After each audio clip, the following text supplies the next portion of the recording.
अरे तुम्ही तर या देशाचे मालक आणि त्या नोकराला तुम्ही घाबरताय. नरेंद्र मोदी हा लोकशाहीतला नोकर आहे एवढं लक्षात घ्या. त्याच्या पलीकडे त्याची लायकी नाही.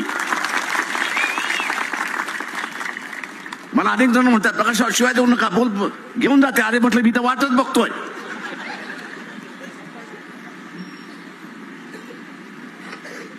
मी म्हटलं वाटच बघतोय.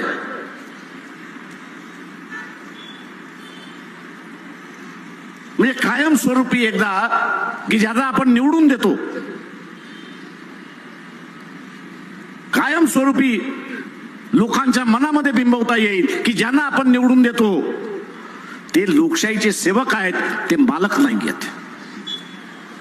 ते लोकशाहीचे सेवक आहेत, मालक नाही आहेत. मालक जे आहात ते आपण सगळेजण आहोत हे लक्षात घ्या. इथला मतदार, इथला नागरिक हा या देशातला मालक आहे. आणि